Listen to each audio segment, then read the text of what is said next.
Hey guys, welcome back to the Nerd Herder Show. I'm Nick. I'm Rich. And today we're going to be telling you guys what we've been up to in the past week or so. So Rich, why don't you go first? I've been up to two different things. Two games. You want the good or the bad first? The good or the not so good. I don't necessarily say bad. Interesting. I feel like I now know what the bad might be. Okay. I saw something the other night and I was wondering if your views reflected it. So let me hear the bad. Okay. I have recently been playing Chibi-Robo Ziplash on the 3DS. I'm trying to think of the best place here to start. It's not. What is terrible. Chibi-Robo? Chibi-Robo is a 3DS game. He's essentially a little robot. The first game came up on the GameCube who ran around the house and did chores. He had a couple other games after that. Ziplash is aliens have invaded Earth and he has come to try to stop them and find candy. This one's a platformer, the other ones haven't been. And he uses his plug as kind of a grapple. He can use it as a weapon, he can use it to climb up things. Okay. Collect stuff. Plenty of collectibles in this game. As a platformer, it's fun. It doesn't do anything super different, unique. Some of it's interesting. Some of the way, the puzzles and stuff, you gotta have your Ziplash or your plug cable go and hit a certain thing and bounce off to collect stuff. It's not very difficult. Okay. But this game is a bitch to maneuver around. Just through the menus and all that, it's a pain in the ass. You can't. Okay, so if you're playing a Mario game or any traditional Nintendo platformer, you have your World 1. Yeah. You do level 1-1. And I'm talking about, when it's a map based. Sure. You have your world.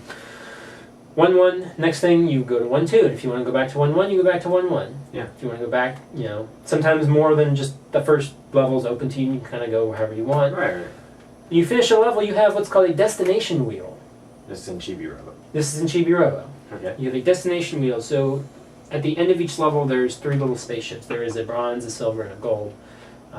Gets smaller as it goes up, and whichever one you hit, that's how many spins on the wheel you get. So you can hit 1, 2, or 3 on the wheel, and that determines where in the world you go. So there's 6 levels in each world. So if you get 1, you automatically move to the next one. If you get a 2, that means you skip the next one and go to 1, 3. And you have to do this until you've completed all 6 levels. What this also means is that you may end up getting caught in this circle of hell where you keep replaying the same ones over and over if you can't hit the right one. Okay. And once you've finished all 6 of them, the boss one opens up and it says, "Oh, do you want to spin the boss wheel?"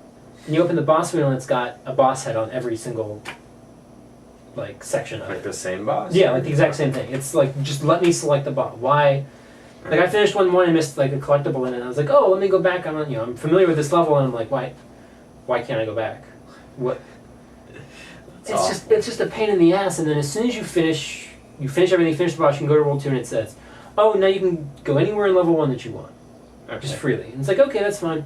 But every time you try, instead of and all these levels and these worlds are located in different parts of the planet. The first one's might be South America. I don't remember, but instead of being, okay, you're at South America, you can go wherever and it just starts. You have to have your ship land, then you start the level.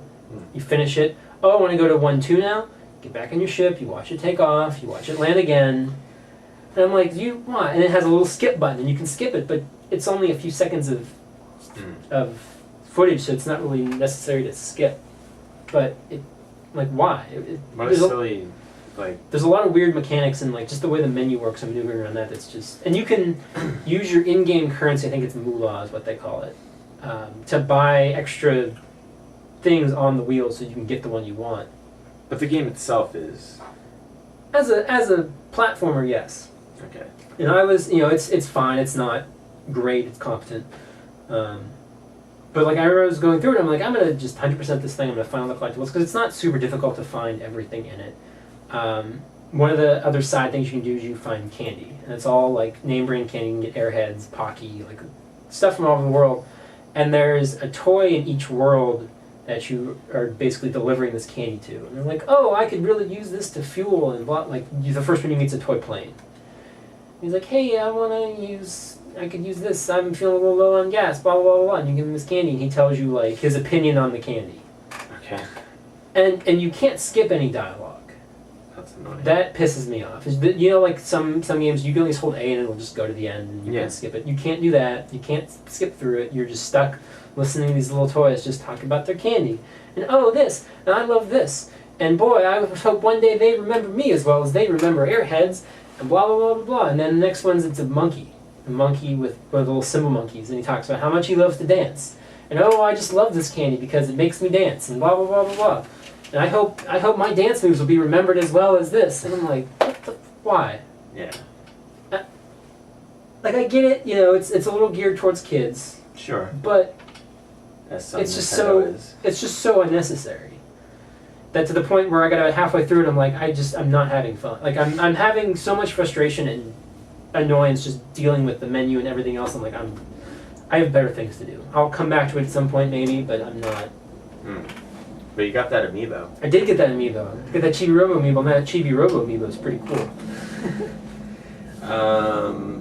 That's kind of disappointing. Yeah. But you played a good game. I did play a good game. Also released this past week was Yoshi's Woolly World. Also came with an amiibo. A very adorable amiibo.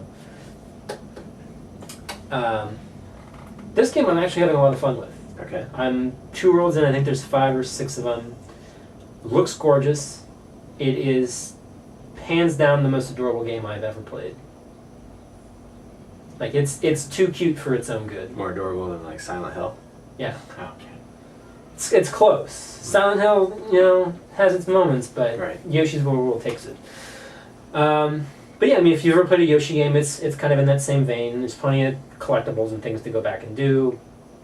My only problem with this is the boss fights aren't all that interesting. That's kind of the one knock I have so far. But other than that, it's a lot of fun. Plenty of costumes and stuff to unlock. If you have amiibos, you can unlock even more. One of the collectibles in it are like yarn spools.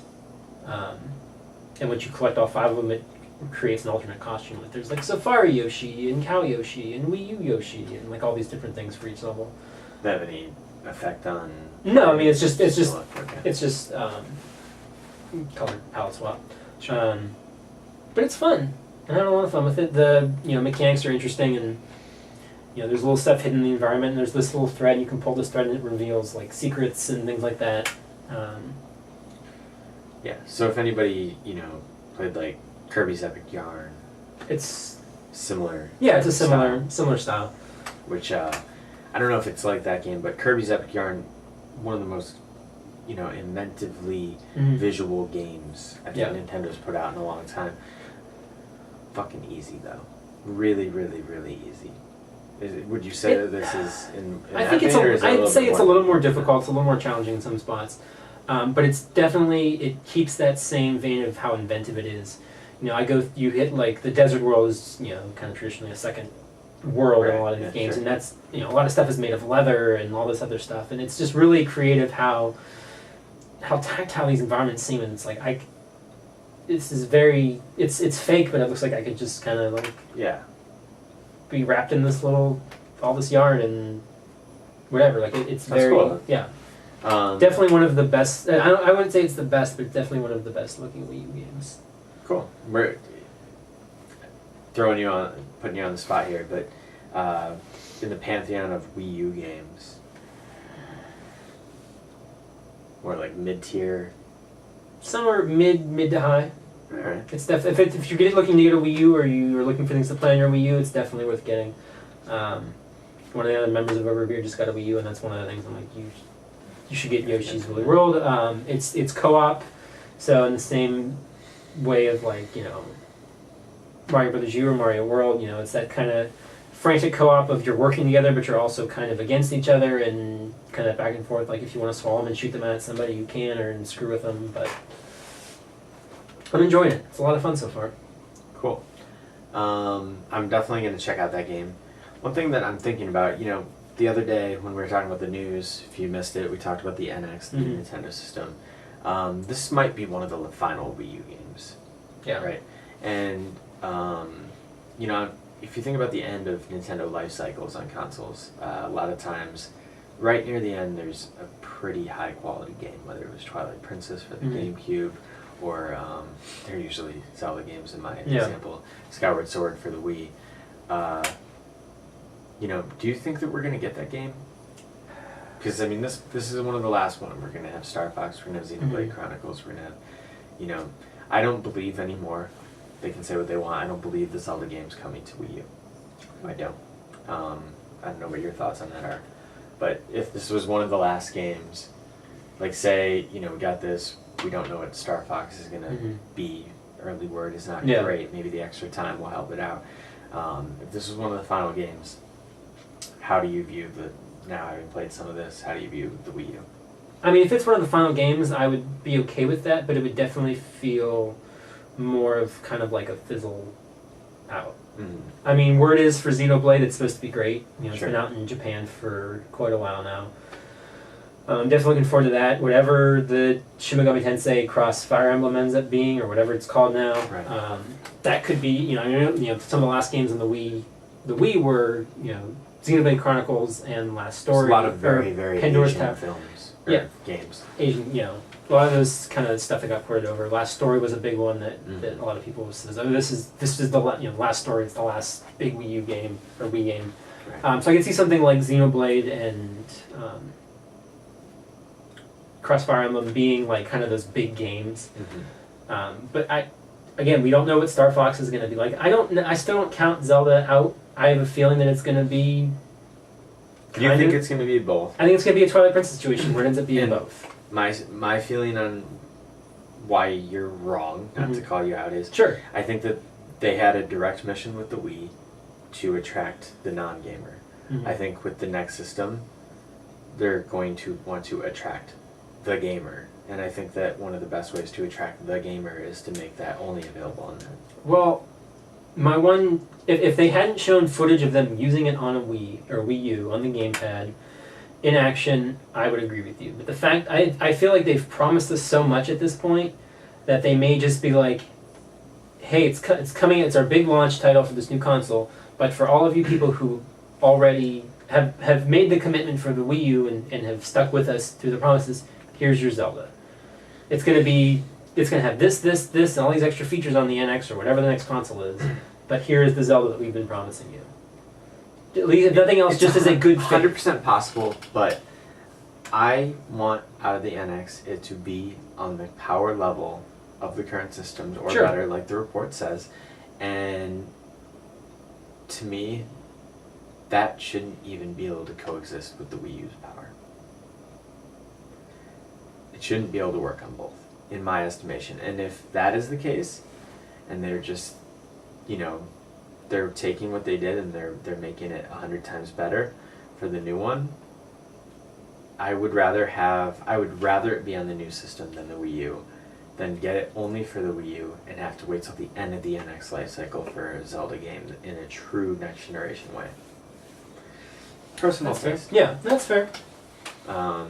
Anyway, Yoshi's Woolly World. Yeah, a lot of fun. If you're looking for something to play on your Wii U, it's definitely really good. It's out today.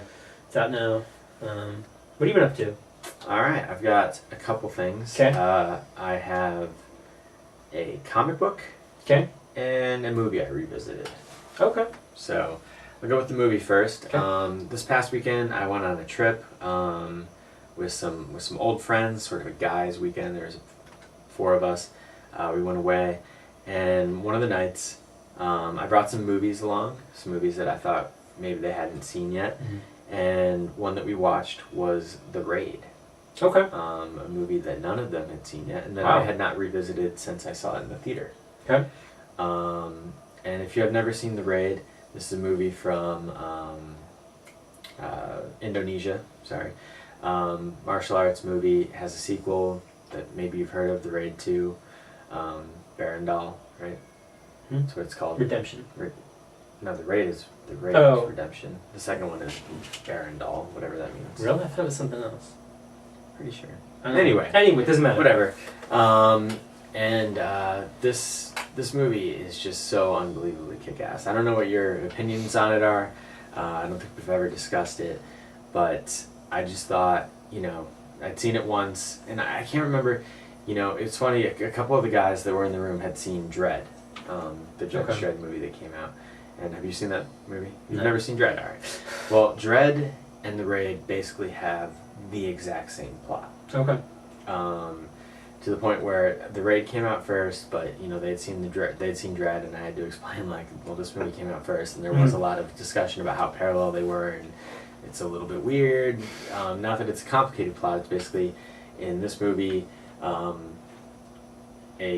squad of basically a SWAT team of cops is sent into a building to get to the top floor, basically, to take out this crime lord, and in the building is dozens and dozens of people that work for him, and he basically says kill them. So they have to survive and get to the top and stop him. It's like a video game as a movie, basically.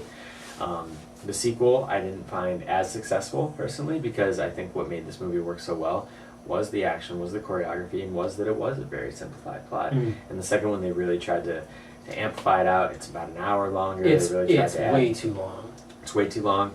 They tried to add way too much story, which in almost no other case would I ever find to be an issue. Yeah. But in that, I did think it was an issue.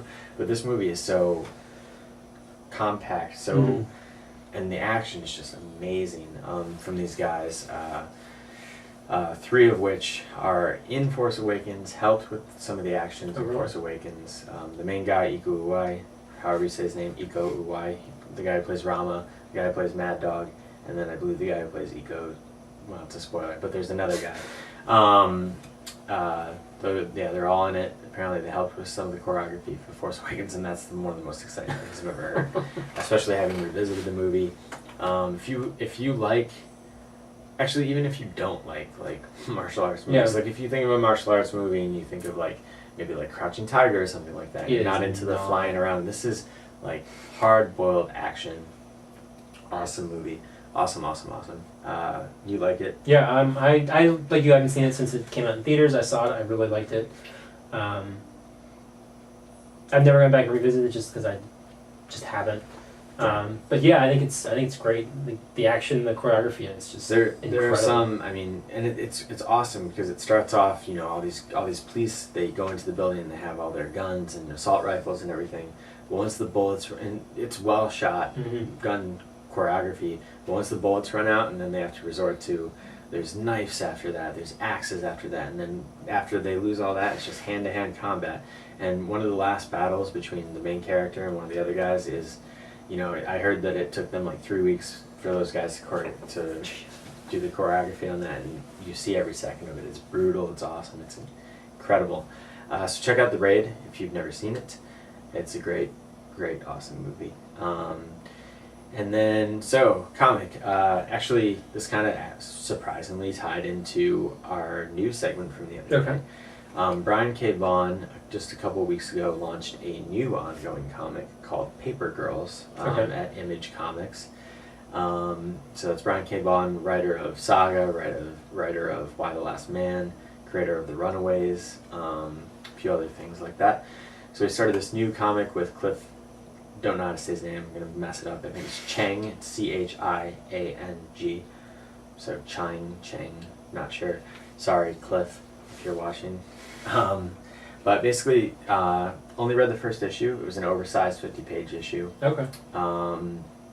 It's basically the story of 4 paper girls in Ohio near Cleveland, and they stumble upon an alien invasion. And you kind of get the tail end of that at the end of the issue. But the art is amazing. The dialogue is great.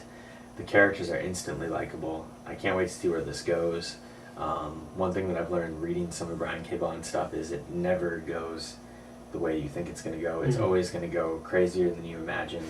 And the characters are always first in his stuff. So if you've ever wanted to get on the ground floor in one of his series, great place to start. Paper Girls #1.